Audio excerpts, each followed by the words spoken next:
बरसात की एक ठंडी और अंधेरी रात थी। सड़कें लगभग सुनसान हो चुकी थी और लोग अपने घरों में आराम से सो रहे थे। लेकिन उसी सड़क के किनारे एक बूढ़ा आदमी फटे हुए कंबल में ठंड से कांपता हुआ बैठा था, जिसकी आंखों में कई दिनों की भूख साफ दिखाई दे रही थी। तभी वहां से एक 22 साल का गरीब लड़का, जिसका नाम अमन था, गुजर रहा था, जो दिन भर एक छोटे से होटल में बर्तन धोने के बाद अपनी जेब में रखी 2 सूखी रोटियां लेकर घर लौट रहा था, क्योंकि सुबह से उसने कुछ नहीं खाया था। जैसे ही उसने उस बूढ़े आदमी की कमजोर आवाज सुनी, बेटा 2 दिन से भूखा हूँ, उसका दिल पसीज गया।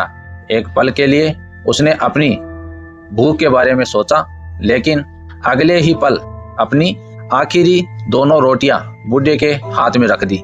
बूढ़ा आदमी की आंखों में आंसू आ गए और उसने जाते जाते सिर्फ इतना कहा, भगवान तुझे कभी खाली हाथ नहीं रखेगा। अमन उस रात खुद भूखा सो गया, लेकिन उसे क्या पता था कि अगली सुबह उसकी जिंदगी पूरी तरह बदलने वाली है। होटल पहुंचते ही उस पर चोरी का आरोप लग गया, क्योंकि मालिक के गायब हुए पैसों से भरा लिफाफा उसकी जेब से मिला था।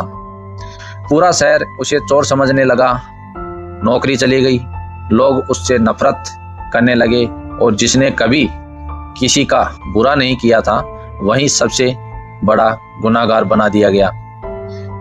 2 दिन तक भूखा प्यासा भटकने के बाद जब वह फिर उसी सड़क से गुजरा, तो वही बूढ़ा आदमी उसे दोबारा दिखाई दिया। गुस्से और दर्द से भरा अमन उस बूढ़े आदमी पर चिल्लाता है कि उसकी वजह से उसकी जिंदगी बर्बाद हो गई। लेकिन बूढ़े आदमी ने शांत होकर उसे एक पुरानी चाबी दी और सामने पड़े बंद गोदाम को खोलने के लिए कहा। जैसे ही अमन ने कांपते हाथों से दरवाजा खोला, तो उसकी आंखें फटी की फटी रह गई। अंदर गरीबों के लिए राशन, दवाइयाँ, कंबल और मदद का ढेर सारा सामान रखा था, और दीवार पर लगी तस्वीर देखकर उसके पैरों तले जमीन खिसक गई, क्योंकि वह बूढ़ा आदमी कोई और नहीं था।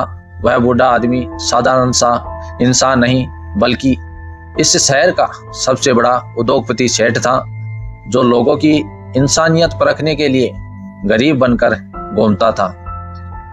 तभी पीछे से आवाज आती है। उसकी आवाज ने अमन को अंदर तक हिला दिया। जिस लड़के ने अपनी आखिरी रोटी एक भूखे इंसान को दे दी, वो कभी चोर नहीं हो सकता। अगले दिन सच्चाई सामने आती है कि होटल का कैशियर ही असली चोर था, जिसने पैसे अमन की जेब में रखे थे। पूरा शहर शर्मिंदा था, लेकिन अमन की किस्मत बदल चुकी थी। सेठ ने उसे अपने ट्रस्ट का मैनेजर बना दिया, और वही लड़का जिसे कभी लोग चोर कह रहे थे, अब रोज सैकड़ों गरीबों को खाना खिलाता था। उस दिन अमन को समझ आ गया कि इंसान की असली अमीरी उसकी पैसों में नहीं, बल्कि उसके दिल की अच्छाई में होती है। दोस्तों, अगर आपको ये कहानी दिल को छू गई हो और इस कहानी से कुछ सीख मिली हो, तो वीडियो को लाइक जरूर करें, अपने दोस्तों और परिवार के साथ शेयर करें, ताकि यह संदेश और लोगों तक पहुंच सके। और ऐसी ही भावुक, प्रेरणादायक और दिल को छू लेने वाली कहानियां देखने के लिए हमारे परिवार YouTube चैनल को सब्सक्राइब जरूर करें। धन्यवाद।